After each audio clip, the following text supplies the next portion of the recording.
Hello friends, in last lecture we started the diffraction of light. We observed the two types of diffraction, Fraunhofer diffraction and Fresnel diffraction. And now we observed the Fresnel diffraction experimentally, and in previous lecture we observed the location of the minima and maxima by using the Fraunhofer diffraction. Fraunhofer डिफ्रॅक्शनचा use करून आपण जे maximum intensity point आणि minimum intensity point जे produce होणारे in the diffraction pattern हे आपण इथं एक्झॅक्ट त्यांचं लोकेशन कुठे असू शकतं हे आपण फाइंड आउट केलेलं आहे मागच्या लेक्चरमध्ये. लोकेशन्स फाइंड आउट करत असताना we observed the central maximum point and then the minimum and maximum alternating minimum and minima maxima असं आपण या पॅटर्नमध्ये ऑब्झर्व करतोय. Central maximum, central bright spot जो प्रोड्यूस होतो इन डिफ्रॅक्शन पॅटर्न हा केव्हा प्रोड्यूस होतो पाहिले आपण, when the path difference is same, म्हणजे दोन ज्या रेज त्या पॉईंटपर्यंत ट्रॅव्हल करत आहेत त्यांचा पाथ डिफरन्स हा सेम असेल, और they travel the same distance from that point P0. याच्यामध्ये आपण बघितलं आहे डायग्राम थ्रू, हा जो पॉईंट आहे या पॉईंटपर्यंत ज्या रेज येणार आहेत ए आणि बी पासून, तर त्या इक्वल डिस्टन्स कव्हर करतात. So we observe the constructive interference at that point P0 and we get the constructive interference at that point P0. आणि आपल्याला इथं सेंट्रल ब्राईट पॉईंट म्हणजे सेंट्रल मॅक्झिमा इथं ऑब्झर्व होतो.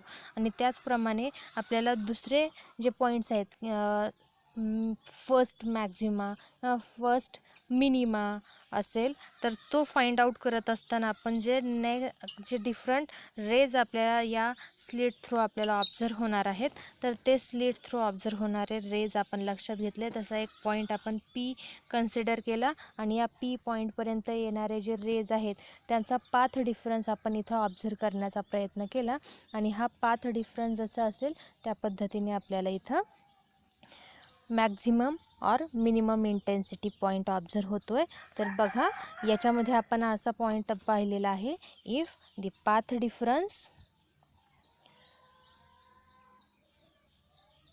Is a sine of theta equal to plus minus n lambda, म्हणजे इथं बघा तर तुम्हाला तिथं nth मिनिमाचं लोकेशन इथं मिळते. At the location of nth minima the path difference काय असणार आहे बिटवीन द एक्स्ट्रीम रेज, तो असेल a sine theta equal to plus minus n lambda. अशा पद्धतीचा तिथं पाथ डिफरन्स असणार आहे. ज्यावेळेस तुम्ही मिनिमा पॉईंट ऑब्झर्व करताय त्या एका पर्टिक्युलर nth मिनिमा जो आपण लोकेशन त्या मिनिमाचा ऑब्झर्व केलेला आहे, तर तिथं आपल्याला पाथ डिफरन्स ऑब्झर्व होणार आहे एक्स्ट्रीम रेजमधला, that is a sine theta equal to plus minus n lambda.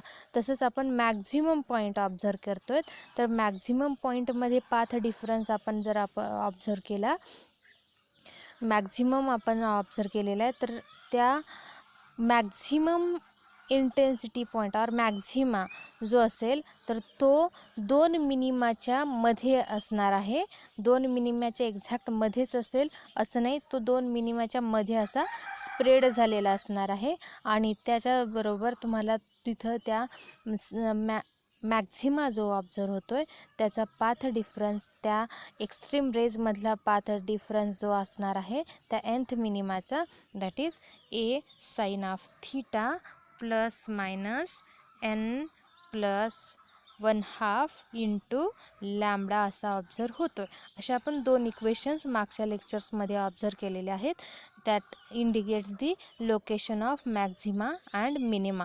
याच्या थ्रू आपल्याला मॅक्झिमा आणि मिनिमाचं लोकेशन इथं एक्सप्लेन करता येऊ शकतं. तर अजून काही पॉईंट्स आहेत बघा याच्याशीच related, that is the distances of minima and maxima from the central bright point. जो आपल्याला सेंट्रल ब्राईट पॉईंट ऑब्झर्व होतोय, म्हणजेच जिथे आपल्याला मॅक्झिमम इंटेन्सिटी ऑब्झर्व होते, पाथ डिफरन्स या त्या पॉईंटला सेम आपल्याला ऑब्झर्व होणार आहे. So we observe the constructive interference means maximum intensity point आपल्याला तिथं ऑब्झर्व होतो. मग त्या पॉईंटपासून, त्या सेंट्रल मॅक्झिमा जो आहे त्या सेंट्रल मॅक्झिमापासून जे अदर मॅक्झिमा और मिनिमा पॉईंट्स जे प्रोड्यूस होत आहेत त्यांचं डिस्टन्स किती असू शकतं हे फाइंड आउट करता येऊ शकतं आपल्याला. ते फाइंड आउट करत असताना आपल्याला हे 2 पॉईंट लक्षात घ्यायचे आहेत. That is first, a sine of theta equal to plus minus n lambda हा असणार आहे path difference at the location of nth dark point. आणि सेकंड पॉईंट असणार आहे that is the a sine theta equal to plus minus n plus 1/2 lambda हा असणार आहे path difference at the location of nth bright point. किंवा ज्यावेळेस आपण capital D is very much greater than ए असं consider केलेलं आहे. And if we consider capital D म्हणजेच distance between slit and the screen, हे डिस्टन्स जे आहे that distance is very much greater than the width of the slit, म्हणजेच हे ए distance यापेक्षा जर मॅक्झिमम आहे तर जो काही अँगल तिथं प्रोड्यूस होणार आहे थीटा, हा इथं थीटा अँगल क्रिएट होतो, that theta is very small. हा अँगल थीटा असेल खूप small, angle theta is very small. आणि जर अँगल थीटा हा खूप स्मॉल असेल आणि तो आपण जर रॅडियनमध्ये मेजर करत असू तर साइन थीटा किंवा जर आपण टॅन थीटा घेतला तर तो इक्विव्हॅलंट टू थीटा असणार आहे. म्हणजेच साइन थीटा और tan theta is equivalent to theta, and from this geometrical construction we get sin theta is nearly equivalent to theta because theta is very small and that expressed in radian.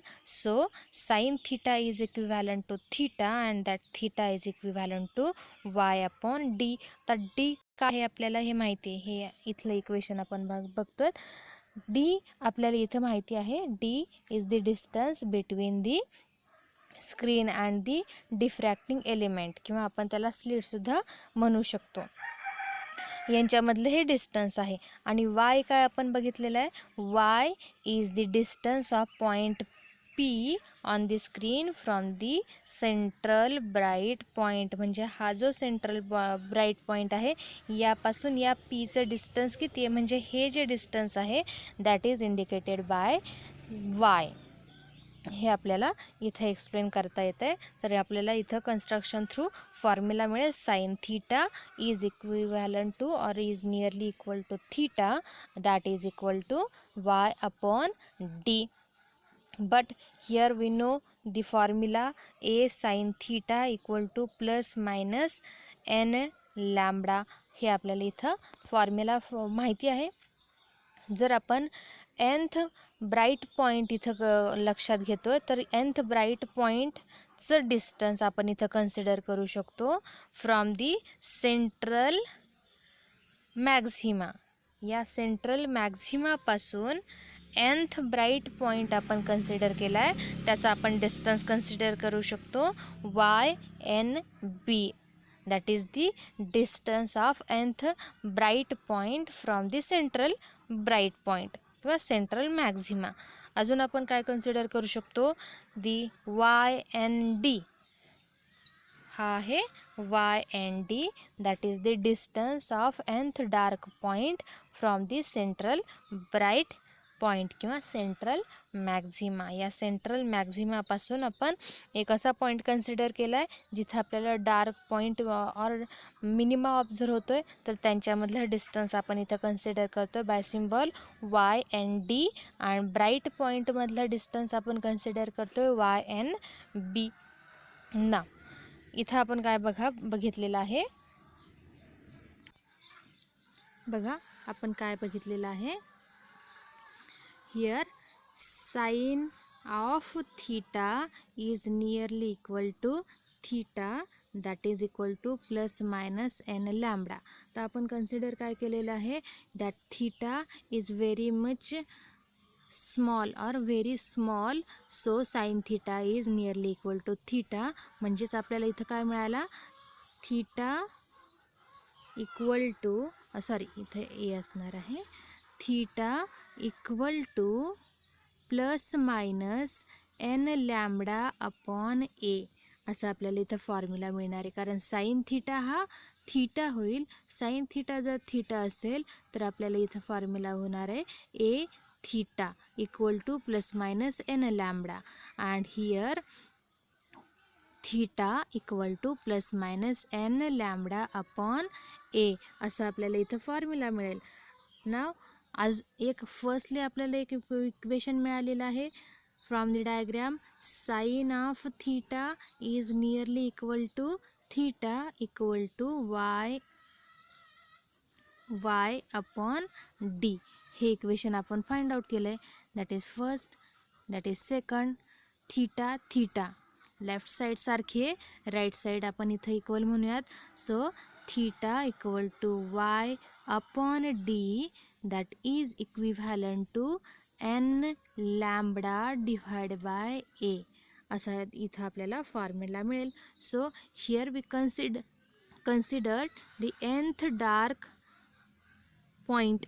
So n D आपण इथं काय म्हणूयात, Y n D divide by D equal to n lambda upon A. So distance of the nth dark band from the सेंट्रल bright point or central maxima is indicated by the formula n into lambda into d divided by a. असं आपल्याला इथं formula produce झालेला दिसेल, n lambda D divide by a. Now here lambda D upon a हा जर आपण formula इथं लक्षात घेतला तर हा फॉर्म्युला आपल्याला आधी बघितलेल्या फॉर्म्युल्याच्या जवळपास दिसेल. कुठं पाहिलं होतं आपण बघा, we observe the formula W equal to lambda D upon small D. आता इथं हा जो डी आहे स्मॉल डी आणि हा ए जवळपास इथं आपण इक्वल आहेत असं कन्सिडर करूयात. Now here this w equal to lambda d upon d, that is similar to lambda d upon a. So lambda d upon a is written as a w. w काय होता आपला, w is the width. w हा तुमचा होणार आहे width. So the formula is lambda n d equal to n into w. हा आपल्याला इथं फॉर्म्युला प्रोड्यूस झालेला दिसेल. That is the distance of the minima और dark point from the central bright point. या फॉर्म्युला थ्रू आपण find out करू शकतो Y n D equal to n W. W म्हणजे असणार आहे विड्थ. डब्ल्यू हा फ्रिंज विड्थ जी आपण इंटरफरन्समध्ये फाइंड आउट केलेली आहे, हे that W is similar to the fringe width. So here lambda n d equal to n w. By this formula we can find out the distance of nth dark point from the central bright point. Now similarly आपण इथं bright point जो आहे nth bright point याचं सुद्धा आपण distance find out करू शकतो from the central Maxima. तर बघा आपल्याला एक फॉर्म्युला माहिती आहे for the bright point or maxima, that is a sine of theta equal to plus minus n plus 1/2 into lambda. But sin theta is equal to theta because theta is very small.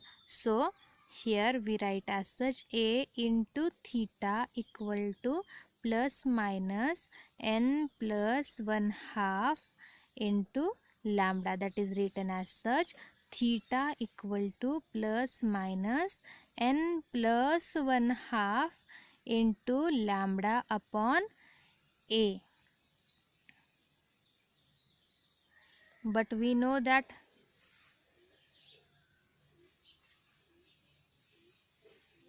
sin theta equal to y upon d. त्यामुळे आपण इथं काय म्हणू शकतो, YNB divide by D. आणि formula आपल्याला इथं तयार करता येणार आहे. YNB याच्यावरून फॉर्म्युला तयार होईल YNB equivalent to n+1/2 into lambda D upon A. आणि लॅम्बडा D अपॉन A म्हणजे काय आहे, तर आपण इथे बघितला W equivalent to lambda D upon A. म्हणजेच इथं सुद्धा काय होणार, lambda D upon A is W. So nth bright band, distance of nth bright point from the central bright point is n+1/2 into W. आपल्याला इथं formula तयार झालेला दिसेल, that is the YNB equal to n+1/2 W. W काय असणार आहे, that W is similar to the fringe width in the interference pattern. जसं interference पॅटर्नमध्ये आपण बघा, आपण फॉर्म्युला इथं फाइंड आउट केलेला आहे, distance of the nth dark band from the central bright point और distance of the bright point from the central bright point. हा आपण फाइंड आउट केला. YND is the distance of the nth dark point from the central bright point. आणि हा आपण find out केलेला आहे YNB equal to n+1/2 into W. हा आपण फाइंड आउट केला आहे, that is the distance of the bright point or nth bright point from the central bright point. Now here we observe the fringe width W equal to lambda D upon A. The distance, it is the distance between consecutive bright fringes or consecutive dark fringes. Central bright fringe सोडून जे आपले dark consecutive dark और bright fringes जे observe होतात त्यांच्यामध्ये आपण हे distances observe करतोय. तर आपण याच्यातलं जर डिस्टन्स ऑब्झर्व केलं तर आपल्याला हे डिस्टन्स या फॉर्म्युला थ्रू फाइंड आउट करता येणार आहे. And this distances is in between the consecutive bright fringes और consecutive dark fringes, central bright fringe सोडून. ठीक आहे. नाव आता जर आपण width of the central bright fringe observe केला तर सेंट्रल ब्राइट फ्रिंज जो असणार आहे दॅट ब्राइट फ्रिंज हा 2 डार्क फ्रिंजच्या मध्ये स्प्रेड झालेला असू शकतो. तर मग तो जो ब्राइट फ्रिंज आहे त्याची विड्थ आपण कशी फाइंड आउट करू शकतो, that width of the central bright fringe is the distance between the centers of first dark fringe of either side. दोन्ही ज्या जो फर्स्ट किंवा सेंट्रल ब्राइट फ्रिंज जो तुम्ही ऑब्झर्व करताय त्या सेंट्रल ब्राइट फ्रिंजच्या दोन्ही साईडला जे फर्स्ट डार्क फ्रिंजेस ऑब्झर्व होणार आहेत त्याच्या सेंटरपासून त्या दोन्ही डार्क फ्रिंजेसच्या सेंटरपासूनचे जे डिस्टन्स असणार आहेत that is the width of the central bright fringe. ते तुमच्या सेंट्रल ब्राइट फ्रिंजचे विड्थ असणार आहे. And that is find out the formula, given formula WC म्हणजे सेंट्रल ब्राइट फ्रिंजची विड्थ आपण इथे लक्षात घेतो आहे, दॅट इज 2Y1D. म्हणजेच आपण तिथं म्हणूया 2 into W, that is 2 into lambda D upon A. By this formula we can find out the width of central bright fringe. Central bright fringe ची width आपल्याला इथं फाइंड आउट करता येऊ शकते. आता इथं आपला पॉइंट झालेला आहे फ्रॉनहॉफर डिफ्रॅक्शन, म्हणजे डिफ्रॅक्शन पॅटर्न आपण इथं ऑब्झर्व केला by using the Fraunhofer diffraction method. याच्या थ्रू आपल्याला जे डिफ्रॅक्शन पॅटर्न प्रोड्यूस होतो आहे मग त्या पॅटर्नमध्ये लोकेशन ऑफ मॅक्झिमा आणि मिनिमा कशा पद्धतीने आपण ते लोकेट करू शकतो आणि त्यांच्यातले डिस्टन्सेस जे आहेत म्हणजे विड्थ जी असणार आहे ते फ्रिंज विड्थ कशा पद्धतीने आपण मेजर करू शकतो त्याचे फॉर्म्युलेज आपण इथं पाहिलेले. ठीक आहे. Now we observe the next point that is the difference between किंवा कंपॅरिझन आपण इथं करणार आहोत. Difference between Young's double slit interference pattern and single slit diffraction pattern. आपण आता जो पाहिलेला आहे तो आपला सिंगल स्लिट डिफ्रॅक्शन पॅटर्न इथं ऑब्झर्व केलेला होता की ज्याच्यामध्ये आपण एकच स्लिट घेतली आहे आणि त्याच्या थ्रू ज्या लाईट स्प्रेड होणार आहेत इन दी शॅडो रिजन त्याचा आपण इथं ऑब्झर्वेशन घेतलं आहे. त्याच्या थ्रू जे डिफ्रॅक्शन पॅटर्न आपल्याला स्क्रीनवरती ऑब्झर्व होतो आहे त्याचं आपण इथं ऑब्झर्वेशन घेऊन त्याचे डिस्टन्सेस फाइंड आउट केलेले आहेत. तर इथं आपल्याला ह्या दोन्ही एक्सपेरिमेंटमध्ये काय डिफरन्स ऑब्झर्व होऊ शकतो हे बघायचं आहे. फर्स्ट असेल तुमचा यंग्स डबल स्लिट एक्सपेरिमेंट. हा तुमचा Young's double slit interference pattern त्याचे पॉईंट्स आपण इथं घेतलेले आहेत आणि जो सिंगल स्लिट डिफ्रॅक्शन पॉईंट आहे डिफ्रॅक्शन पॅटर्न जो ऑब्झर्व होणार आहे त्याचे पॉईंट्स आपण इथं घेतलेले आहेत. बघा जर आपण यंग्स डबल स्लिट एक्सपेरिमेंट नावच आपण लक्षात घेऊयात. यंग्स डबल स्लिट एक्सपेरिमेंट म्हटलं म्हणजे इथं आपण 2 स्लिट्स यूज करतोय as a source secondary source आणि सिंगल स्लिट डिफ्रॅक्शन पॅटर्नमध्ये आपण एक सिंगल स्लिट घेतलेली असणार आहे जो की डिफ्रॅक्टिंग एलिमेंटसुद्धा आपण त्याला म्हणू शकतो. जर आपण ह्या यंग्स डबल स्लिट एक्सपेरिमेंटमध्ये जर ऑब्झर्व केलं तर ज्या स्लिट्स आहेत ह्या खूप थिन असतात आणि त्यांच्यामध्ये जे सेपरेशन असणार आहे त्या दोन्ही स्लिटमध्ये जे सेपरेशन आहे ते खूप मिनिमम स्मॉल सेपरेशन ऑब्झर्व होतं. जवळपास काही मिलीमीटरमध्ये आपल्याला त्यांच्यामध्ये सेपरेशन ऑब्झर्व होणार आहे. म्हणजेच in Young's double slit experiment slits are much thinner than their separation between the slits. आणि जे सेपरेशन्स आपण ऑब्झर्व करतो ते सेपरेशनसुद्धा फ्यू मिलीमीटरमध्ये ऑब्झर्व होतं. दोन्ही स्लेट ह्या खूप थिन असतील आणि त्यांच्यामधलं सेपरेशनसुद्धा मिलीमीटरमध्ये आपण मेजर करू शकतो. तेच जर आपण सिंगल स्लिट डिफ्रॅक्शन पॅटर्नमध्ये जर बघितलं तर सिंगल स्लिट डिफ्रॅक्शन पॅटर्नमध्ये आपण एक स्लेट घेतलेली आहे त्यामुळे त्यांच्यामधलं सेपरेशन नसेल इथं. मग स्लिट्सची विड्थ काय असू शकते तर स्लिट विड्थ इथं तुम्हाला ऑब्झर्व होईल जवळपास 1 मिलीमीटर किंवा लेस दॅन 1 मिलीमीटर त्या स्लिटची विड्थ आपल्याला इथं ऑब्झर्व होऊ शकते. हे दोन त्याच्यामधला डिफरन्स आहे. अजून काय तर आपण जे काही सेटअप तुम्ही इथं केलेला आहे यंग्स डबल स्लिट एक्सपेरिमेंटमध्ये आपण जाऊयात. Young's double slit interference pattern जो आहे त्याच्यामध्ये आपल्याला काय ऑब्झर्व होतं जे काही आपण सेटअप करतो आहे डबल स्लिटचं त्याच्या थ्रू आपल्याला equally spaced bright and dark fringes तयार होतात. जवळपास 30 ते 40 एवढ्या तुम्हाला फ्रिंजेस तयार झालेल्या ऑब्झर्व होतात आणि त्या सगळ्या इक्वली स्पेस्ड असतात. सगळ्यांमध्ये डिस्टन्स हे आपल्याला इक्वल ऑब्झर्व होतं. त्यांची इंटेन्सिटीसुद्धा ब्राईट फ्रिंज जर ऑब्झर्व केली तर सगळ्या ब्राईट फ्रिंजची इंटेन्सिटी जवळपास आपल्याला सारखी ऑब्झर्व होते. डार्क फ्रिंजचीसुद्धा नियरली सेम ब्राईटनेस तुम्हाला त्यांचा ऑब्झर्व होत असतो. हे आपण ऑब्झर्व करतो यंग्स डबल स्लिट इंटरफरन्स पॅटर्नमध्ये. ठीक आहे. पण जर आपण single slit diffraction pattern observe करतो आहे तर सिंगल स्लिट डिफ्रॅक्शन पॅटर्नमध्ये जवळपास 20 ते 30 फ्रिंजेस आपल्याला तयार झालेल्या ऑब्झर्व होतात विथ सेंट्रल ब्राईट फ्रिंज बरोबर अजून 20 ते 30 फ्रिंजेस तिथं तयार होतात. पण या पॅटर्नमध्ये जे काही इंटेन्सिटी आपण बघतोय ही एकसारखी नसते किंवा त्यांच्यामधले जे काही स्पेसिंग झालेलं असणार आहे तेही तुम्हाला एकसारखं दिसेलच असं नाही.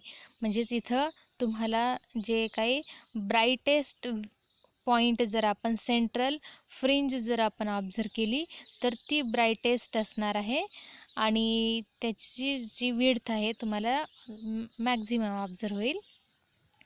पण तिथं जर आपण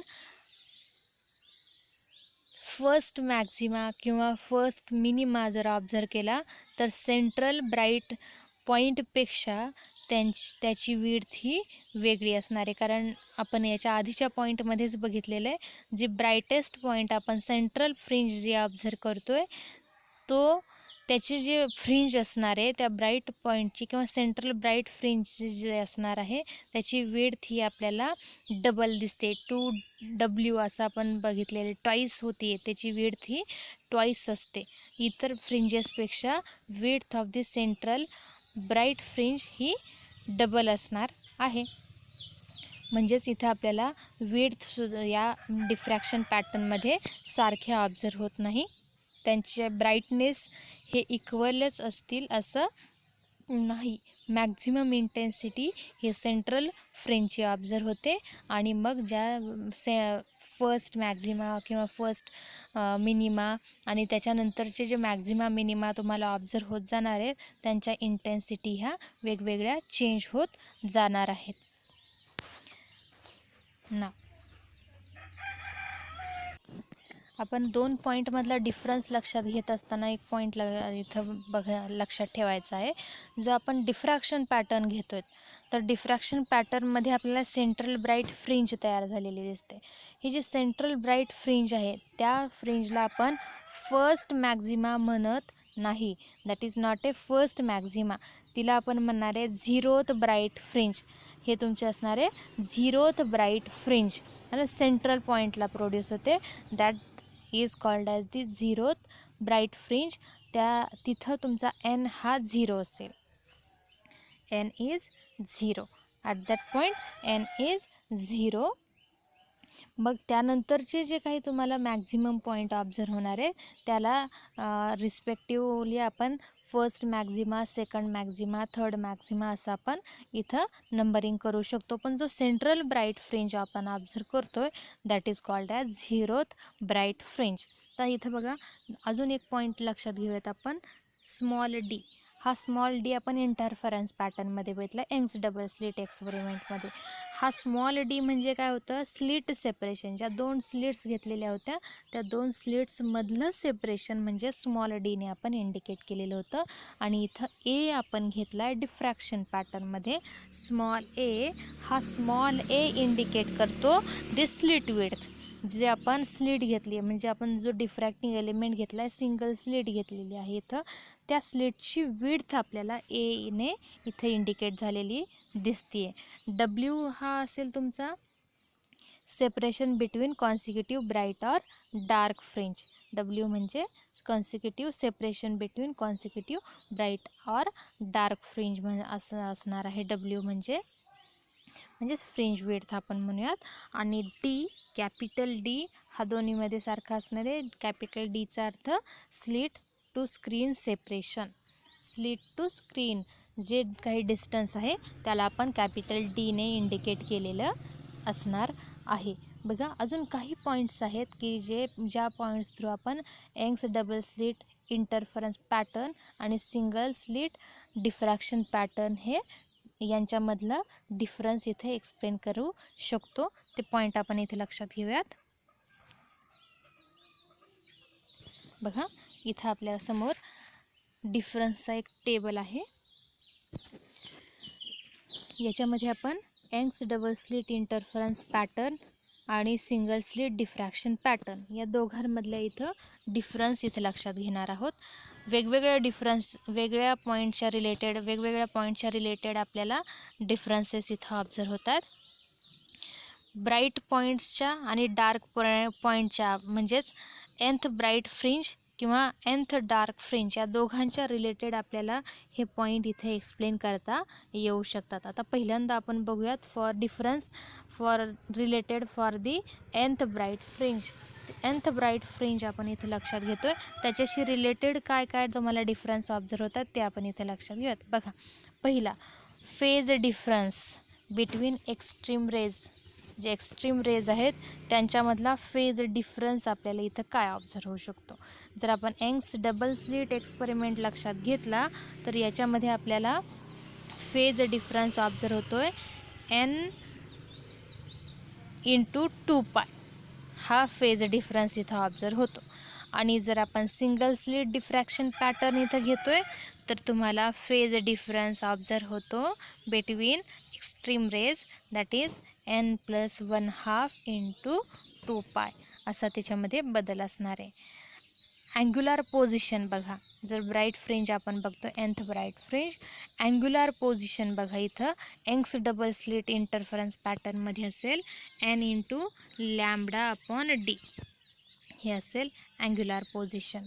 तेच जर आपण सिंगल स्लिट डिफ्रॅक्शन पॅटर्नमध्ये जर पाहिलं तर तिथं तुम्हाला ऑब्झर्व होणार आहे n+1/2 इंटू λ/d अशा पद्धतीने आपल्याला इथं ऑब्झर्व होणार आहे angular position for nth bright fringe. आता बघा पाथ डिफरन्स, नेक्स्ट पॉईंट आपला याच्यामध्ये असेल पाथ डिफरन्स, की जो आपण डेल्टा एक्सने एक्सप्लेन केला आहे. हा पाथ डिफरन्स इथं आपण लक्षात घेतो आहे बिटवीन एक्स्ट्रीम रेजमधला पाथ डिफरन्स आपण इथं लक्षात घेतो आहे. Then this path difference for nth bright fringe, Young's double slit एक्सपेरिमेंटच्या रिलेटेड जर पाहिलं तर पाथ डिफरन्स आपल्याला लक्षात येईल n small n into lambda. आणि जर सिंगल स्लिट एक्सपेरिमेंटच्या रिलेटेड जर आपण बघतोय तर तो पाथ डिफरन्स असेल n+12 इंटू लॅम्बडा. अशा पद्धतीने आपल्याला इथं पाथ डिफरन्स ऑब्झर्व होईल. आता डिस्टन्सेस लक्षात घेऊयात. Distance from the central bright spot, जो काही nth ब्राईट फ्रिंज आपण इथं लक्षात घेतोय, nth ब्राईट फ्रिंजचं डिस्टन्स सेंट्रल ब्राईट स्पॉट जो आहे सेंट्रल पॉईंटपासून nth ब्राईट फ्रिंजचं डिस्टन्स म्हणजेच y हा किती असू शकतो हे आपल्याला याच्यावरून लक्षात येईल. The distance from the central bright spot for the nth bright fringe, Young's double slit एक्सपेरिमेंटमध्ये आपल्याला तो ऑब्झर्व होईल n×λ/d म्हणजेच NW.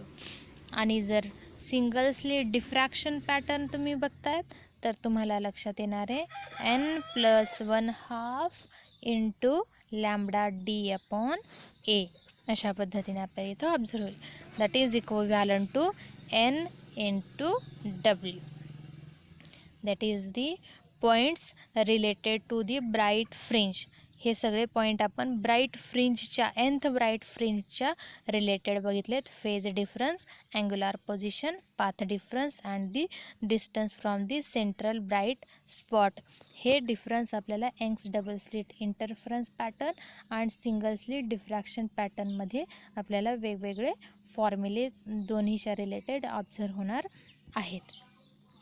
तर पुढचा पॉईंट असेल, जर आपण nth डार्क फ्रिंज इथे लक्षात घेतोय तर जर आपण nth डार्क फ्रिंज लक्षात घेतोय तर nth डार्क फ्रिंजच्या रिलेटेड सुद्धा आपल्याला हेच पॉईंट ऑब्झर्व होणार आहेत.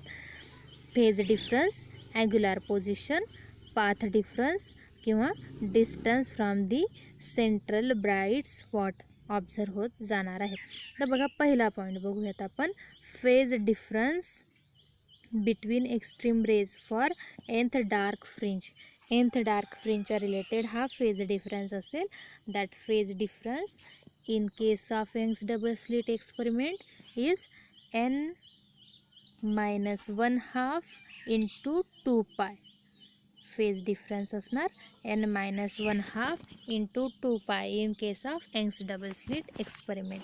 सिंगल स्लिट डिफ्रॅक्शन पॅटर्नमध्ये आपल्याला ऑब्झर्व होईल n/2π. The phase difference in single slit diffraction pattern for nth dark fringe is n/2π. Now angular position काय असेल, theta. For the dark fringe in case of Young's double slit interference pattern, the angular separation is n-1/2 into λ/d. आणि single slit diffraction पॅटर्नमध्ये आपल्याला observe होईल n into λ/d. D small असणार आहे, n into λ/d अशा पद्धतीने इथं observation मिळेल. Now next point is path difference म्हणजेच डेल्टा एक्स. हा पाथ डिफरन्स आपण एक्स्ट्रीम रेजमधला ऑब्झर्व करतो आहे.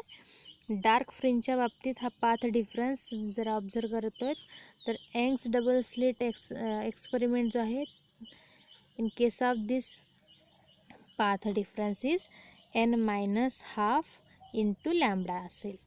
आणि सिंगल स्लिट डिफ्रॅक्शनच्या केसमध्ये तुम्हाला तो पाथ डिफरन्स ऑब्झर्व होईल n into lambda. Next last point याच्यामधला असेल that is the distance from the central bright spot. Central bright spot जो आपण ऑब्झर्व करतोय त्या सेंट्रल ब्राईट स्पॉटपासून nth डार्क फ्रिंजचं डिस्टन्स बघा का असेल. In case of Young's double slit interference pattern असणार आहे n-12 into lambda D upon D. n-12 into lambda D upon D म्हणजेच that is equal to n into W. आणि ते जर सिंगल स्लिट डिफ्रॅक्शनच्या रिलेटेड ऑब्झर्व केलं तर तुम्हाला ऑब्झर्व होईल n into lambda D upon A equal to n W. n into lambda D upon A equal to n W. अशा पद्धतीने आपल्याला distance from this central bright spot इथं observe होणार आहे in case of the Young's double slit interference pattern and single slit diffraction पॅटर्नच्या related. अजून एक आपला पॉईंट आहे that is the fringe width. Fringe width Young's double slit interference पॅटर्नमध्ये आपल्याला फ्रिंज विड्थ काय ऑब्झर्व होते तर W equal to lambda D upon small D. तेच जर आपण सिंगल स्लिट डिफ्रॅक्शन पॅटर्नमध्ये जर पाहिलं तर फ्रिंज विड्थ ऑब्झर्व होते W equal to lambda D upon A. ही फ्रिंज विड्थ आपण सेंट्रल ब्राईट फ्रिंज सोडून बाकीचे जे काही ब्राईट किंवा डार्क फ्रिंजेस ऑब्झर्व होतात त्याच्यासाठी आपण ही मेजर करतो. W equal to lambda D upon A except for the central bright fringe. अशा पद्धतीने हे काही डिफरन्स आहेत Young's double slit interference pattern and single slit diffraction पॅटर्न्समधले. बघ आपण डिफ्रॅक्शन ऑब्झर्व केलेलं आहे. डिफ्रॅक्शन पॅटर्न इथं ऑब्झर्व केला आपण. फ्रॉनहॉफर डिफ्रॅक्शन थ्रू आपण इथं ऑब्झर्वेशन घेतलं आहे. पण हे एक्सपेरिमेंट बघत असताना पण इथं सिंगल स्लिटचा यूज केला आहे. त्याच्या थ्रू आपल्याला जे डिफ्रॅक्शन बँड्स डिफ्रॅक्शन पॅटर्न जो आपल्याला स्क्रीनवरती ऑब्झर्व होतो आहे तर तो ऑब्झर्व होत असताना त्या सिंगल स्लिट थ्रू लाईट या डिफ्रॅक्ट होत आहेत आणि आपल्याला वॅरिंग ब्राईटनेस थ्रू आपल्याला डिफ्रॅक्शन पॅटर्न क्रिएट झालेला ऑब्झर्व होतो विथ सेंट्रल ब्राईट पॉईंट. अशा पद्धतीने आपल्याला ऑब्झर्व होतो. हे central bright point maximum intensity असेल आणि मग हळूहळू इंटेन्सिटी कमी होत गेलेली तुम्हाला त्या पॅटर्नमध्ये ऑब्झर्व होते. पण इथंच जर आपण हा डिफ्रॅक्शन पॅटर्न ऑब्झर्व करण्यासाठी जर आपण डबल स्लिटचा यूज केला तर आपल्याला कशा पद्धतीचा पॅटर्न मिळू शकतो. कारण डबल स्लिटचा यूज करून आपण इंटरफरन्ससुद्धा ऑब्झर्व करतो आहे. डबल स्लिट यूज करून आपल्याला जो डिफ्रॅक्शन ऑब्झर्व होणार आहे तो ऑब्झर्व कशा पद्धतीने होऊ शकतो हे आपल्याला थोडक्यात बघायचं आहे. तर डबल स्लिट डिफ्रॅक्शन पॅटर्न हा आपला छोटा पॉईंट असणार आहे याच्यामध्ये. तर बघा जर आपण डबल स्लिट डिफ्रॅक्शन पॅटर्न इथं घेतलेला आहे तर हा double slit diffraction pattern observe करत असताना एकतर आपल्याला माहिती झालेलं आहे आपल्याकडे आता दोन सोर्स आहेत लाईटचे double slit first and second अशा दोन स्लिट्स आहेत. दोन्ही are the sources of light. दोन्ही लाईट सोर्स असणार आहेत आणि दोघांमधून ज्या लाईट ट्रॅव्हल करतील ह्या varying brightness because of the varying brightness आपल्याला काही एन्व्हलप्स त्याच्या थ्रू तिथं प्रोड्यूस झालेले ऑब्झर्व होऊ शकतात. असे जर आपण डबल स्लिट इथं लक्षात घेतलेली असेल तर याचा डिफ्रॅक्शन पॅटर्न जो आहे तो डिफ्रॅक्शन पॅटर्न जो आहे तो त्याच्या इंडिव्हिज्युअल स्लिटवरती डिपेंड असणार आहे. आणि त्याचबरोबर जो काही इंटरफरन्स त्यांच्यामध्ये क्रिएट होतो आहे त्या दोन्ही स्लिट्समध्ये जे काही इंटरफरन्स प्रोड्यूस होणार आहे त्यावरती सुद्धा डिफ्रॅक्शन पॅटर्न डिपेंड असणार आहे.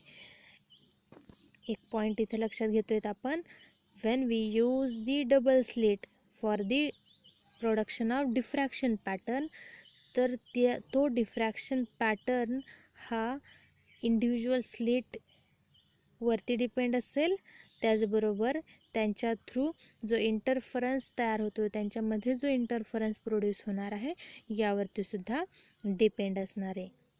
म्हणजेच थोडक्यात आपण म्हणूयात, in this case the pattern will be decided by the diffraction pattern of the individual slit as well as by the interference between them. दोघांमध्ये इंटरफरन्स जे होईल त्यांच्यावरती सुद्धा हा डिफ्रॅक्शन पॅटर्न डिसाईड असणार आहे. म्हणजे जे दोन नॅरो स्लिट्स आपण तिथं यूज करणार आहेत, त्या नॅरो स्लिट्स थ्रू आपल्याला इंटरफरन्स फ्रिंजेस ऑब्झर्व होतील, जशा की आपण यंग्स डबल स्लिट एक्सपेरिमेंटमध्ये बघतोय. त्या पद्धतीने आपल्याला या narrow slits through interference fringes produce झालेले असणार आहेत. पण इथंच काय होतं आहे,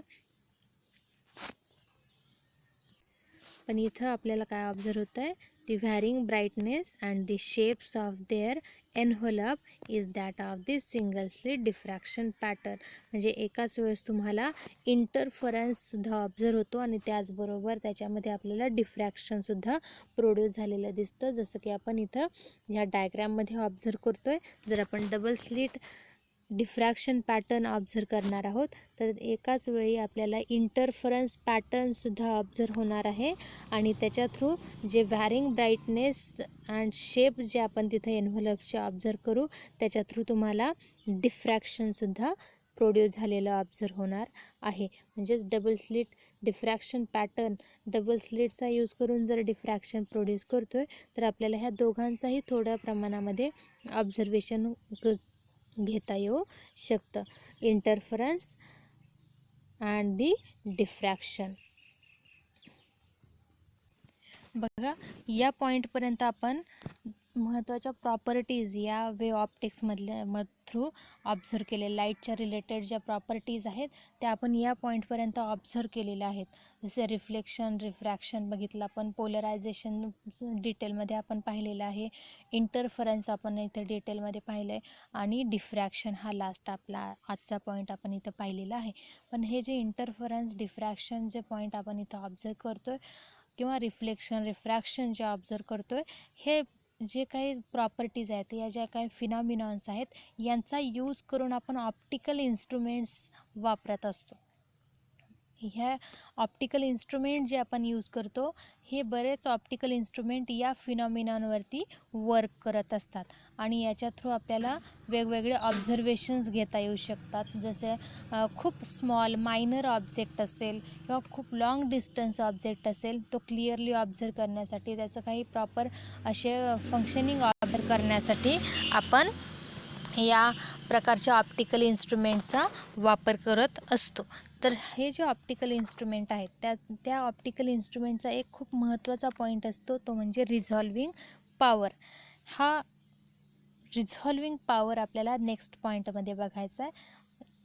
ऑप्टिकल इन्स्ट्रुमेंटच्या रिलेटेड जो रिझॉल्विंग पॉवर म्हणजे काय असतो, तो कशा पद्धतीने आपण ऑब्झर्व करू शकतो, तो कोणत्या प्रकारचा आपण प्रिन्सिपल यूज करतो आहे, आपल्याला या नेक्स्ट पॉईंटमध्ये बघायचं आहे. पुढे नेक्स्ट लेक्चरमध्ये आपण हा पॉईंट बघणार आहोत, रिझॉल्विंग पॉवर, आणि काही ऑप्टिकल इन्स्ट्रुमेंटसुद्धा आपण थोडे डिटेलमध्ये इथं बघणार आहोत. So okay friends, bye.